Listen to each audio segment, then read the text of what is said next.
السلام عليكم ورحمة الله وبركاته. صباح الخير أو مساء الخير، تحياتي ليكم أينما كنتم. نبدأ حكايتنا بالصلاة والسلام على سيدنا محمد. النهاردة عن واحدة بتقول: أنا متجوزة بقالي 17 سنة، بحب جوزي جدا وهو كمان بيحبني، راجل محترم فوق الوصف وطيب جدا، معاملته مع أهلي كويسة جدا، وأنا كمان كانت معاملتي مع أهله كويسة جدا. هو ومامته وباباه متوفيين، ملهوش غير أخت واحدة ومسافرة برا مصر، فما بنتعاملش معاها غير بالتليفون أو لما تنزل أجازة نروح لها، غير كده مفيش تعامل مع حد. المهم مشكلتي مع أهلي. أنا متجوزة زي ما قلت لكم بقالي 17 سنة. أول 5 سنين ما اشتغلتش فيهم وكنت قاعدة في البيت.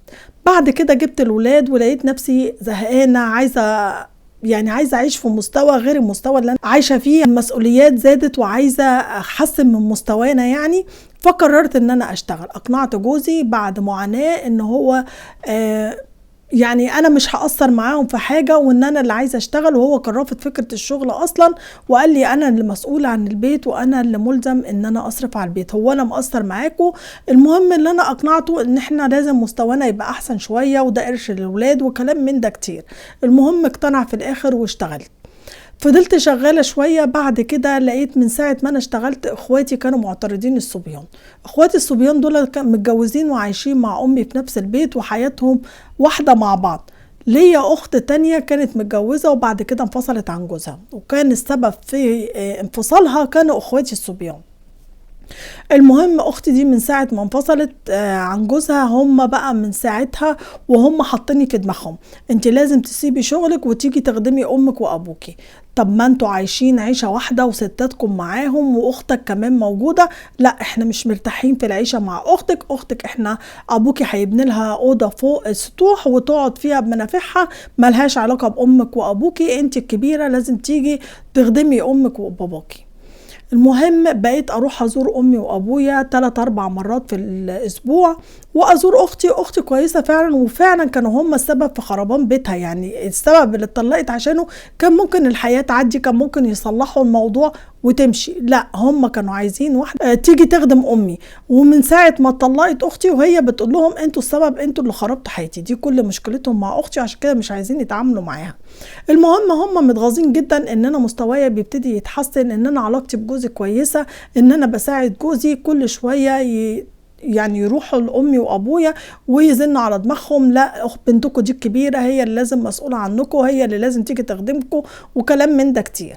المهم اخواتي دول الصبيان كل واحد فيهم اخد شقه بره وشاف حياته بره. بقت اختي قاعده مع ماما وبابا في البيت.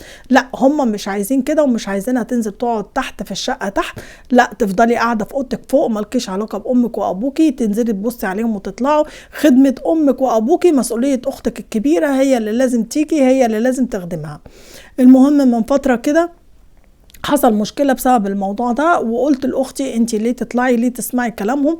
ده بيت أبوكي وأمك، انزلي وأقعدي معاهم، انتي فاضية أقعدي معاهم طول النهار وباتي معاهم، دي شقتك والمفروض تقعدي فيها. زعلوا جدا من كلامي، ولقيت أخويا بيكلمني، وكنت قاعدة أنا وجوزي كان قاعد جنبي سامع الكلام كله.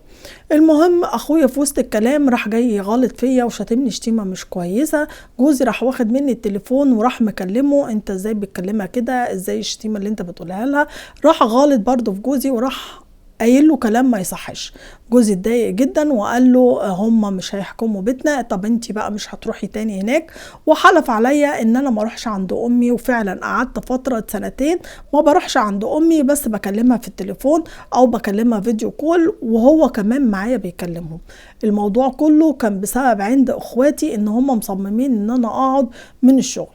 من فترة كده مامتي تعبت جدا ودخلت المستشفى، بس علاجها هيطول شوية.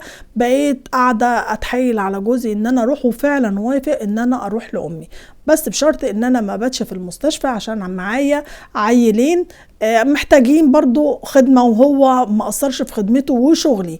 المهم بقيت اروح شغلي الصبح يا دوبك 2 ساعات امضي وامشي، لان زمايلي شالوني عشان عارفين الوضع بتاعي.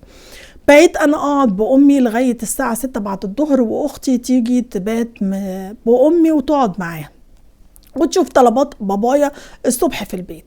المهم قعدنا فترة شهر على كده، ما كانش عاجبهم وابتدوا عملوا مشكلة تانية وابتدوا يكلموا ابويا وامي، دي مش خايفة على امك، دي حياتها اهم حاجة بيتها، مش فارقة معاهم وجودكم في حياتها. هي لو فارقة معاها امها كانت سابتها لاختها الجهلة. انا اختي مش متعلمة، اختي واخدة الشهادة لغاية الاعدادية بس، مع العلم ان طول ما هي قاعدة بتنمي ثقافتها وبتقرا كويس جدا وواخدة كورس انجليش، يعني متعلمة تعتبر بس معهاش شهادة. وطول ما هي قاعدة بتحب تقرا وبتحب ان هي تنمي عقلها كتير. بس مشكلتي مع اخواتي اللي متغاظين جدا من ان انا بشتغل وبساعد جوزي، او ان انا بحسن من مستواي.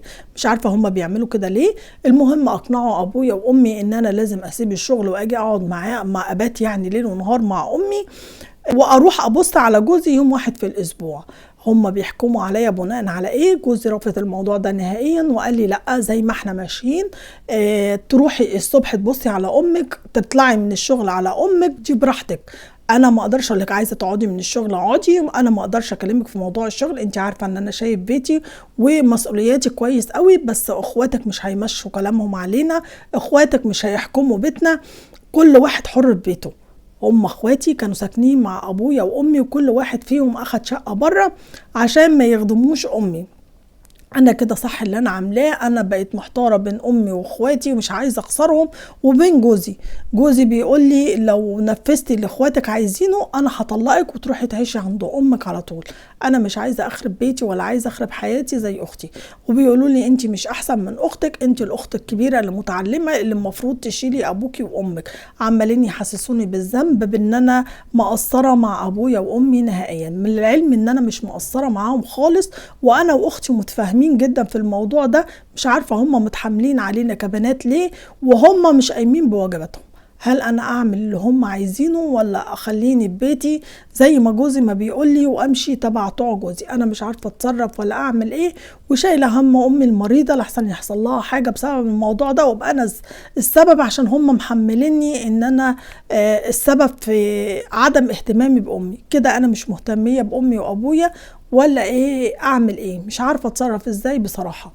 جوزك عايز مصلحتك، جوزك خايف عليكي، هم مالهمش حق نهائي ان هم يمشوا جوزك ولا يمشوا بيتك ولا يمشوا حياتك اصلا. تشتغلي ما تشتغليش دي حياتك انتي. ان هم بقى بصلك في شغلك في حياتك ان انت مش عايز تطلعي، مش عايزينك تبقي اعلى منهم او مستواكي اعلى منهم.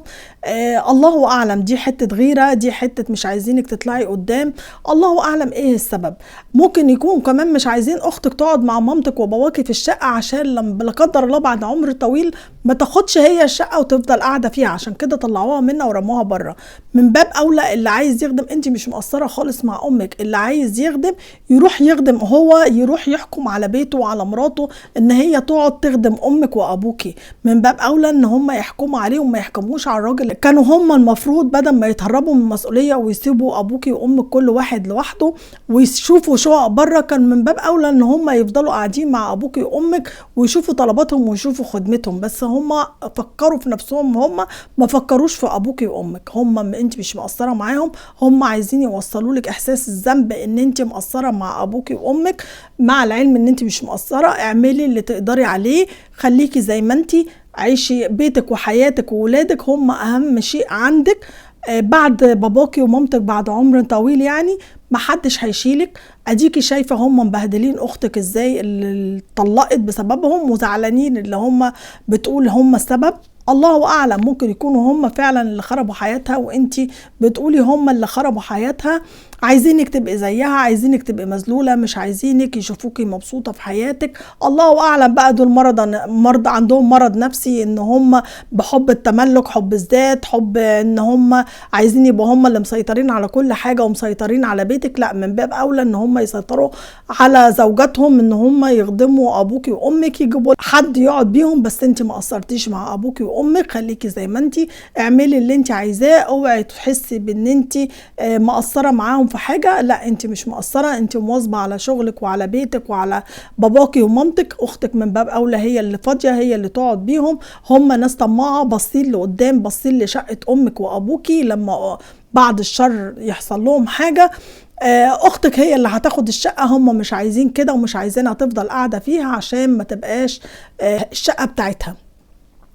دي قصتنا وحكايتنا النهاردة. هي مش عارفة تتصرف ازاي، مش عارفة تتطلق من جوزها وتقعد بأبوها وأمها، ولا تفضل ماشية حياتها زي ما هي بين أمها وأبوها وشغلها وما تسمعش كلام أخواتها الصبيان. دي حكايتنا وقصتنا النهاردة. لايك وشير للفيديو وأحلى تعليق على القصة من عندكم. سلام عليكم.